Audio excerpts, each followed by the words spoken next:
Salut à tous, c'est Dylan du René Geek. Alors aujourd'hui on se retrouve pour une petite vidéo unboxing, présentation de produit. Donc il s'agit d'un produit qui commence à se faire vraiment assez rare. Donc aujourd'hui on est parti pour déballer un iPod Touch première génération. Donc c'est un iPod Touch que j'ai commandé donc sur EasyCash en ligne pour une bouchée de pain, quoi, 12,99 € l'iPod, plus 7,99 € en livraison sur Colissimo. Donc c'est parti de suite pour déballer ce petit colis.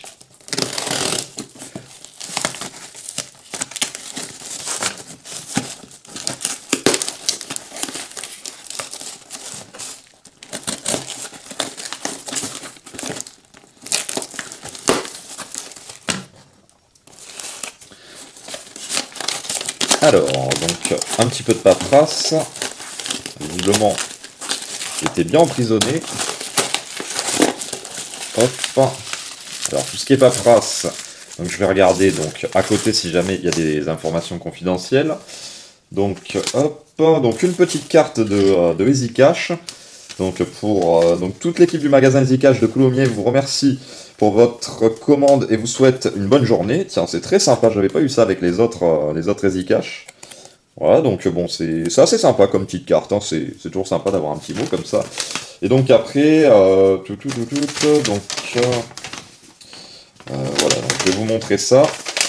Excusez-moi pour les bruits de paperasse, hein. Voilà, donc lecteur enregistreur MP3 Apple iPod Touch 8 Go noir première génération, 12,99 €.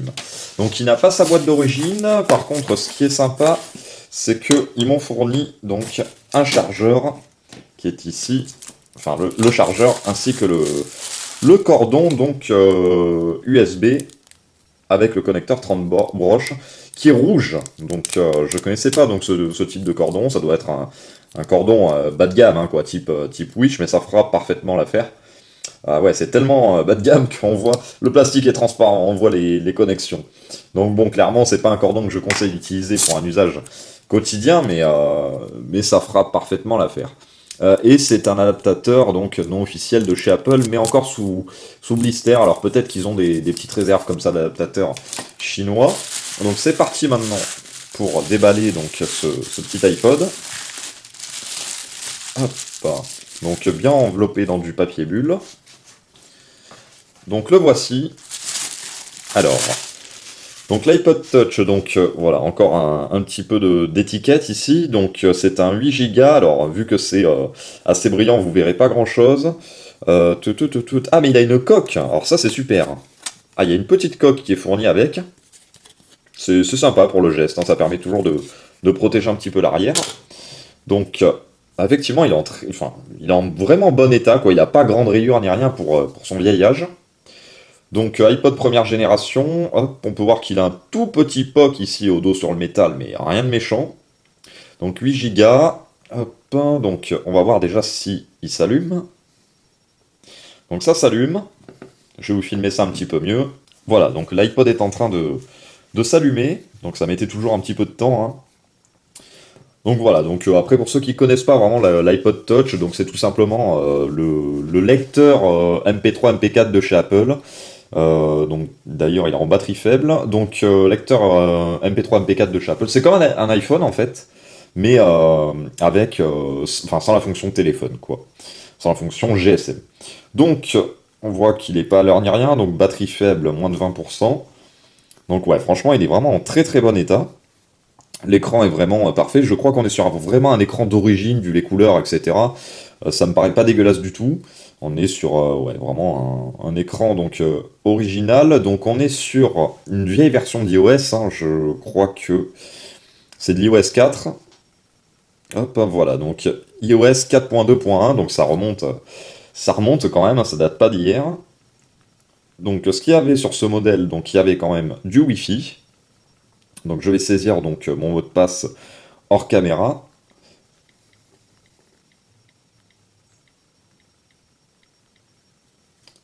Hop, donc.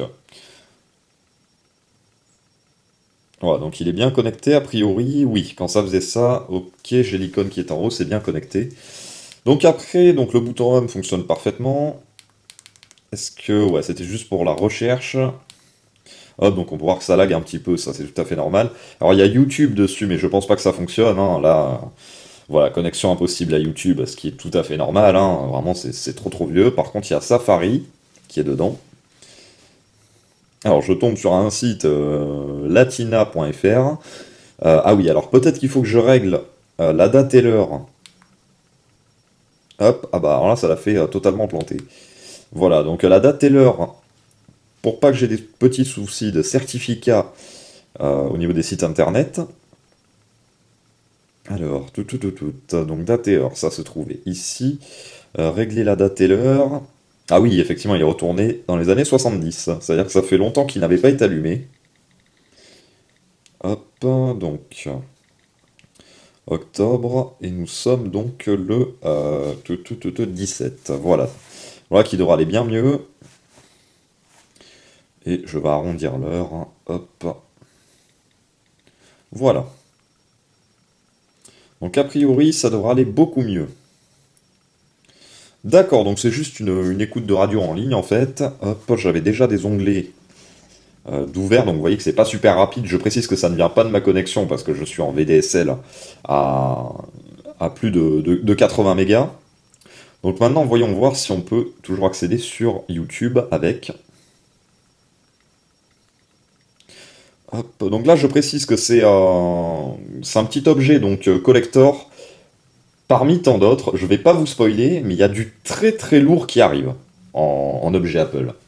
Ah, vraiment, je pense que vous allez être ravis si vous êtes fan des unboxings, déballages, présentations d'objets Apple. Là, vous allez être servi. Déjà, bon, là, ce petit iPod Touch, donc j'ai été ravi de le trouver, quoi, hein, parce que c'est vraiment la première génération. Je l'ai jamais eu, ce modèle-là. J'ai eu donc le quatrième génération, je crois que j'ai eu le troisième génération, mais j'ai jamais eu le 1. Voilà, donc vous voyez, ah non, c'est juste un manque de batterie, donc je reviens de suite. Donc voilà, j'ai branché donc le chargeur qui était fourni avec le cordon, bon ça semble fonctionner, il n'y a aucun souci, vu que sans appuyer sur le bouton allumé, donc ça s'allume automatiquement, signe que ça charge bien.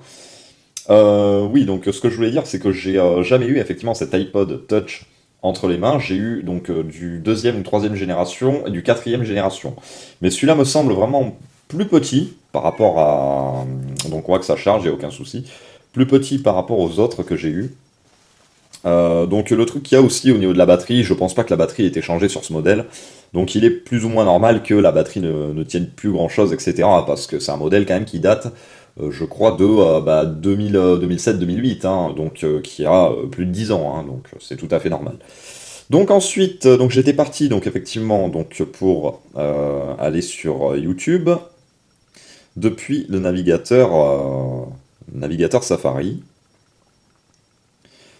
Donc on voit que ça charge quand même, hein, c'est sans erreur ni rien avec le nouveau logo Google, etc.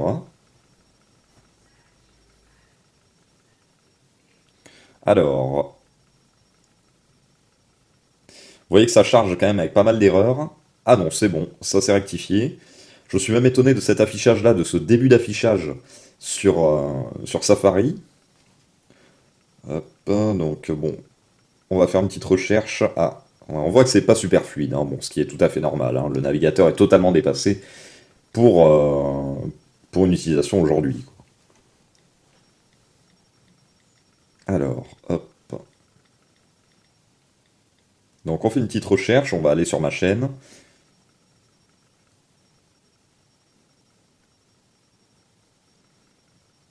On voit quand même que la recherche est assez rapide. Tiens, ce petit logo là a été assez marrant. Donc les boutons sont fonctionnels ici. Désolé hein, pour la vidéo qui a pas trop de dynamique, mais bon, je suis obligé d'attendre à chaque fois après le chargement des pages. Ça malheureusement, je peux pas dire à l'iPod d'aller plus vite. Et on va aller donc sur la dernière vidéo. Est-ce qu'il arrive à la lire? Ça serait vraiment hyper curieux s'il arrivera à la lire. Alors donc oui, donc j'ai compris. Ça c'est les YouTube qui fait chier à chaque fois au niveau des conditions. Alors ça charge, regardez le rond en haut, ça fait un genre de petit bug. Non, on n'arrivera pas à lire la vidéo.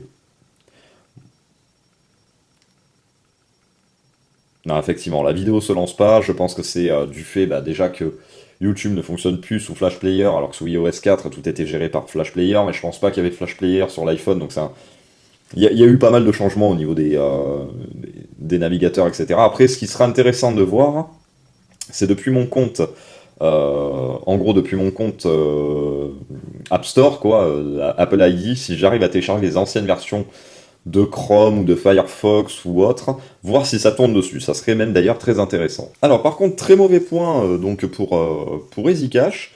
Donc j'ai voulu me connecter à l'Apple Store en fait, hein, enfin à l'iTunes ID, etc. Et de suite, il m'a trouvé des applications, il m'a pas proposé de me connecter, donc je me suis dit, tiens, c'est assez bizarre. Donc je me suis dit, pourquoi ce truc-là? Est-ce qu'il s'agit d'un bug? Parce que c'est vrai que les serveurs, bah, maintenant, sont complètement déphasés, hein. Quand ils croisent une version d'iOS 4, automatiquement, enfin, Apple n'a plus l'habitude, voilà, de fournir des applications pour iOS 4, etc. Donc ça peut se comprendre qu'il y ait ce genre de bug. Mais donc j'ai été dans les paramètres, et bah, j'ai trouvé un identifiant Apple, en fait, directement donc, dans l'iPod. C'est un très mauvais point, ça veut dire que cet iPod, en gros, il a été racheté à la va-vite, quoi, en gros. Il n'a pas été vérifié au niveau des informations, etc. Alors, encore une fois, il y en a qui vont dire oui, mais alors pour 12 euros, tu te plains, etc. C'est pas me plaindre, moi je suis parfaitement satisfait du produit, etc. Je pense juste à la personne, bah, d'une part, qui effectivement aurait dû supprimer son compte, je pense, avant de revendre son produit, mais je pense également au manque de professionnalisme de l'acheteur, en gros, la personne de EasyCache qui lui a racheté son iPod, de pas avoir vérifié que son compte ne traînait plus. Parce que là, je pense qu'on est sur un compte gratuit, mais il suffit que la personne ait rentré des coordonnées bancaires ou des trucs comme ça. En gros, je peux acheter tout un tas d'applications, etc. Donc c'est pas terrible, terrible. Alors du coup, donc, je pense que, ouais, voilà, aucune mise à jour ni rien. Son compte ne doit pas être très fourni, vu que j'ai pas d'historique ni rien d'applications, hein, qui apparaissent. Alors, donc, si je fais ça, par exemple, il va me dire qu'il faut une version supérieure, vu qu'il n'y a pas eu d'historique de télécharger sur ce compte, à mon avis. Donc, chargement en cours, hein, ce petit iPod a du mal, là, c'est tout à fait normal. Voilà, bon, j'ai coupé au montage parce que ça prenait 10 plombes, mais cette application est incompatible avec l'iPod Touch. Alors, donc, je vais vraiment essayer de me déconnecter donc de cet ancien compte et de connecter le mien, là où il y a énormément d'applications déjà d'enregistrer dessus. Voilà, donc malheureusement, après plusieurs tentatives de connexion à mon compte, hein, malheureusement, le compte ne veut pas prendre sur l'iPod Touch. Je pense que la version d'iOS est vraiment très très très ancienne. J'ai remarqué qu'il y avait un tout petit bug de Wi-Fi de temps en temps, que la réception donc passait de entière à une barre. Bon, ça, on peut mettre ça sur le compte de l'âge. Par contre, pour le compte, encore une fois, je trouve ça vraiment hyper bizarre parce que je l'ai déconnecté en un seul clic, hein. J'ai même pas eu besoin de demander de mot de passe ni rien. Je l'ai déconnecté en un seul clic, donc bon, c'est franchement dommage qu'il y avait cette petite anomalie, quoi. Surtout que bon, de ce côté-là, enfin, je sais que moi dans le boulot, où je travaille au niveau de la vente, etc. En général, quand on reprend un appareil à un usager ou un truc comme ça, faut pas déconner, quoi, parce que mettons, là c'était l'époque avec iOS 4, là où ça vous bloquait pas un appareil. On va dire que la personne donc reprenait ensuite un truc et pour le revendre, ben, finalement, elle est totalement bloquée de nos jours avec iCloud. Pareil, j'ai des photos enregistrées dessus. Alors, est-ce que ça a servi pour les tests? Je sais pas trop. Parce que c'est pas des photos, me semble-t-il, d'iOS, ça. Ça a peut-être servi pour les tests, hein, mais bon, c'est pareil. Je crois que cet iPod, ouais, il a pas été remis à zéro, en fait, tout simplement. Donc bon, après, il avait pas grand-chose. Voilà, là vous voyez la réception, hop, elle est passée à une barre et ça remonte, alors que le routeur est pas trop loin. Donc on a quelques petits bugs Wi-Fi, rien de méchant.